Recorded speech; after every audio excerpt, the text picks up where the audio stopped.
Hello, இது உங்க நம்ம டாக்ஸ். நீங்க என்ன பார்க்க போறோம் பார்த்தீங்கன்னா, ஹாட் டாபிக்காக போயிட்டு இருக்க ராஜேஷ் எக்ஸ்போர்ட், அதாவது ராஜேஷ் மேத்தா அவரோட ஸ்கேம் பார்த்தா பேசிட்டு இருக்கோம். என் கிணத்தை காணும் அப்படின்னு நம்ம வடிவேல் சொல்லுவாருங்க. இல்லாத ஒரு ரெவன்யூவை ஹையர் எண்டாக காமிச்சு, மக்களுக்கு ஆசையை காமிச்சு, எல்லாரையும் ஷேர் மார்க்கெட் வாங்க வச்சு இப்போ ஏமாத்திட்டாங்க. இப்போ கிணத்தை காணும் அப்படிங்கிற மாதிரி தான் இப்போ என் ஷேர் மார்க்கெட்டில் போட ஷேரை காணும் மக்கள் முடிச்சுட்டு இருக்காங்க. ரெவன்யூ அந்த 5 வருஷத்தில் 15 லட்சம் கோடி ரெவன்யூ ஒரு ஸ்கேம் காமிச்சு ஸ்டாக் மார்க்கெட்டில் ஏமாத்திருக்காருங்க.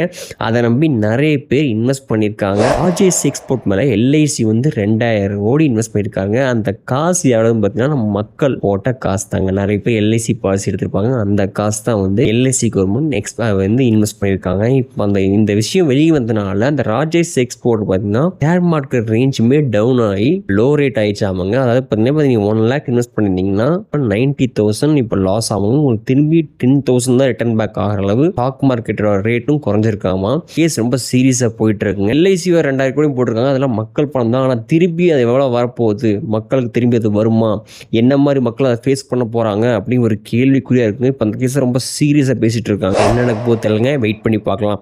இது உங்கள் நம்ம டாக்ஸ். லைக் பண்ணுங்கள், ஷேர் பண்ணுங்கள், முடிஞ்சால் சப்ஸ்கிரைப் பண்ணுங்கள்.